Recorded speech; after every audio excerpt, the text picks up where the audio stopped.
Hey guys, welcome back to Ralph's house. You know, painting from the heart is a lot of fun. It's a lot of work too.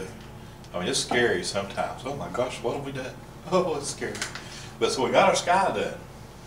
So we painted the sky during the last session. Now we're going to go to the middle ground. When you have your distance, you have your middle ground, everything behind the barn. And then everything there is going to be working its way into the foreground. And by coming forward in layers, we're building depth back into the picture. So we're going to paint from the back and come forward, and when somebody looks at it, their eyes are going to go back. It's going to fall down into this picture. We got to get a mountain painted in here. We just kind of painted it out a little bit. But we drew it so we know where it's at, so we're not really worried about that. Let's go do some mountain. Now we still got some paint left over from our last session. And we're going to do a mountain, so I'm going to blend this. We had some burnt sienna, and we had, what color? We have ultramarine blue. So I'm going to kind of blend these two together and see if we can't get it, just by mixing those two and a little bit of white, because I want that to be kind of back into distance. I don't want this mountain to be up close. It kind of creates a gray color. It's going to give us a green. And see if this don't look like a mountain. It's somewhere back in the background. Is that going to give us a color that's... What do you think back there in the background, Michael? Is that going to give us a mountain color back there somewhere? I think so, yeah. And so we didn't waste our paint. You know, we're just a playing here. That mountain kind of comes off and into the valley like that, and it picks up another hoop over here. We've got to get back up on our clouds. And make sure you go up far enough into the clouds, see, we can't, and there's a big little, and being a mountain, so you can kind of push it up. Oh, there's some trees. Oh, there's some trees right there. Oh, trees there. Just kind of play with your brush, and then roll that brush back down and create your little valleys, your hills.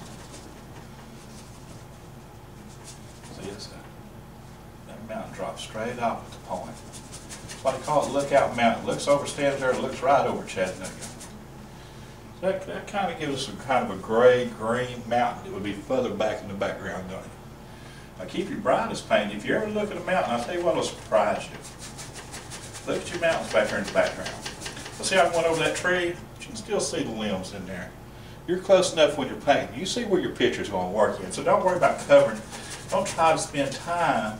Like if I want to go over the roof of that barn a little bit, I don't mind doing that because I'm going to paint the barn back on top of the background. That's what puts the barn in front of the background and not a little pencil outline drawing. So don't worry about that. What we're wanting to do, and this is why we're doing this, we're painting. We're learning to paint. We're not picking. Picking is not painting. We're having fun. Let's get the rest of this mountain back here in the background. Keep your darkest colors at the top. If you ever look at a mountain, you'll know what I'm talking about. Mountains float in the air. And that's hard to understand unless you're an artist. You really looked at them. Sit down and look at a mountain. You'll see the top of it. But if there's another mountain this side of it, you'll never see the bottom of it. It's like it's a mist. There's distance between the two, and it's like that mountain's just floating. It's fantastic. Start looking and observing these things. And put a little bit more green in there. Oh yeah, there's some green there. The mountain's coming forward a little bit. Just a little bit different color to throw in there.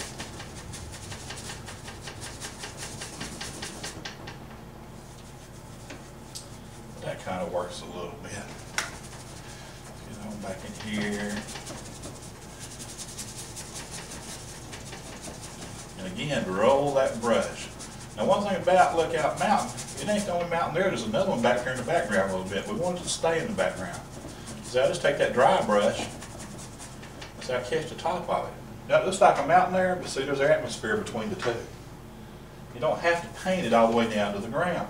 We can see there's a mountain there. Just give it a little bit more, kind of like that. Just carry it out. See? I've got that. I'm just going to carry this on down here. We're just making mountains. Making mountains. And the roughness, because you got trees on the side of the mountains, we're not worried about all that. Leave it a little bit rough. Now let's lose that. My brush dried out. I'll keep that hard edge up there on top, but I'll lose the soft edges there. It's still a little bit bright, so I'm going to go right over that edge and tone it down a little bit. There we go. Lose that hard edge here. And let's make sure we got all our mountain painted back there. Especially right up that middle of that tree. You can't have it not painted inside the tree. Just put that paint on there. I tell you what, you know you're painting when you break a brush on your paint. That's when you know you're painting. You're painting so fast that the brush is getting old and all of a sudden it just snaps. Kind of like a baseball player when he hits the ball on the trademark. That's when you know you're painting. That's all we're doing. We're just slinging paint everywhere. And people are just aghast. Oh my God, what's he doing? That's a funny word, aghast. I wonder who came up with that. Must have been a ghost man. Some more trees in here. So I'm just laying paint on top of paint. I want to make sure I have that covered good. So that's a mountain back there. I'm going to try to lose that top edge just a little bit. I do it just kind of rolling that brush on that hard edge up there. See if we can't lose some of that. Just some of that up there in that cloud a little bit. Now the thing about Lookout Mountain, it's got some bluffs on it, some rock bluffs. So we're going to take some, load our brush up a little bit of white, see if we can't get some rocks in there. All the way up to there. It's kind of funny, it kind of goes down at an angle like that. So that's going to create some bluffs up there. I'm going to lose that color now and try to get rid of that white. I don't really have a rag over here, but this will do. Let's get some little more.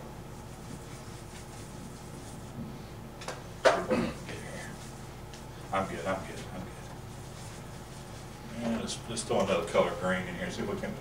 Yeah, that's a good green color too.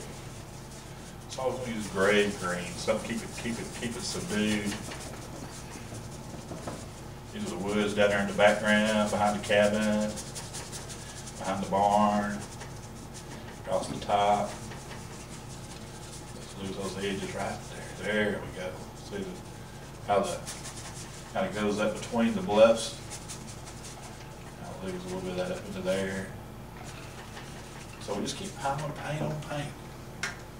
We end up where we want to be. You know, it's going to take a little bit more time to do this background right. See what we're going to try to do. Rather than rush this, I'm going to pick up a little bit more, a few different colors. And we're going to pick this up in the next session. This middle ground is going to really make this picture. Y'all come back, you hear?